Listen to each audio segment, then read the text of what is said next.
Bismillahirrahmanirrahim. Rasulullah Shallallahu Alaihi Wasallam bersabda, "Shadaqatus sir tutfi'u ghadabar Rabb." Sedekah yang dilakukan secara diam-diam akan memadamkan kemarahan Allah Subhanahu wa Ta'ala. Sedekah yang dilakukan secara diam-diam ini pernah ada inspirasi yang luar biasa, yaitu yang dilakukan oleh Abbas bin Abdul Muthalib, paman Nabi Shallallahu Alaihi Wasallam. Abbas ini punya kebiasaan setiap malam kalau udah agak larut, beliau keliling kota Madinah untuk memberikan sembako atau ngasih makanan lah, kalau sekarang di zaman pandemi PPKM kayak gini, ngasih makanan kepada orang-orang miskin yang ada di kota Madinah. Caranya Abbas akan naruh bingkisan atau kayak goodie bag kayak gitu yang isinya ada kurma, ada gandum, berbagai macam makanan khas orang-orang yang ada di kota Madinah dikumpulkan di satu goodie bag. Kemudian tas itu digantung di pintu rumah orang miskin setiap malam. Tapi Abbas memilih waktunya sepertiga malam. Jadi sebelum beliau tahajud, beliau keluar rumah dulu, ngegantungin goodie bag di depan pintu rumah orang-orang miskin. Udah gitu pulang ke rumah baru melaksanakan sholat tahajud. Dan ketika Abbas menggantungkan goodie bag itu di depan pintu rumah orang miskin, Abbas selalu memakai kayak masker gitu, biar nggak ketahuan siapa orangnya. Dan orang-orang di kota Madinah setiap malam menantikan itu secara bergiliran, karena nggak semua rumah orang miskin diberikan dalam satu malam, gantian aja giliran. Dan mereka bertanya-tanya, siapa laki-laki yang setiap malam memberikan makanan di depan pintu rumah orang miskin? Siapa laki-laki yang sangat karim, jawad, yang sangat dermawan, yang sangat perhatian kepada orang miskin itu? Nggak ada yang tahu jawaban itu sampai setelah Abbas wafat.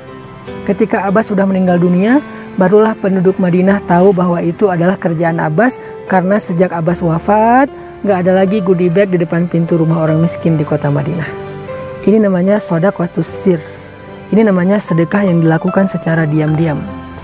Kalau kita harus memilih, kayaknya untuk orang yang tingkat ikhlasnya udah tinggi, maka memilih sedekah yang diam-diam, bahkan nggak diketahui oleh orang terdekat sekalipun, itu lebih keren, lebih istimewa daripada sedekah yang diketahui orang banyak. Walaupun sedekah yang diketahui orang banyak juga ada kebaikannya, misalnya menjadi syiar, jadi inspirasi kalau bahasa kita, sehingga diikuti oleh orang lain. Tetapi jangan semua sedekah kita itu harus diposting. Jangan semua sedekah kita itu berharap viral di bumi.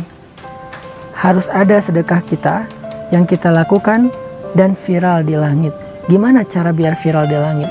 Harus secara rahasia. Saking rahasianya, orang terdekat aja nggak tahu.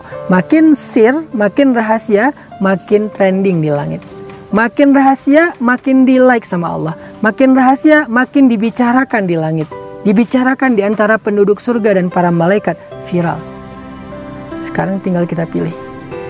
Mau jadi selebgram langit atau bumi? Mau viral di langit atau viral di bumi? Semua itu tergantung kita masing-masing. Yang paling penting adalah dengan sedekah yang kita lakukan diam-diam itu, Allah nggak jadi marah sama kita. Allah berhak marah karena dosa-dosa kita. Hari ini Allah bisa aja marah pada kita. Tiba-tiba kita dibutakan, dibikin tuli, dibikin bisu, kita kecelakaan, kita kena musibah. Banyak cara kalau Allah pengen menghukum kita karena dosa-dosa kita. Allah berhak untuk itu karena dosa kita sangat banyak. Dosa di masa lalu, dosa di masa sekarang, dosa besar, dosa kecil yang menumpuk sampai lebih besar daripada dosa besar itu sendiri. Terus gimana biar Allah nggak marah sama kita? Shadaqatus sir tutfi'u ghadabar Rabb. Sedekah diam-diam memadamkan kemarahan Allah Subhanahu wa Ta'ala. Barakallahu fikum.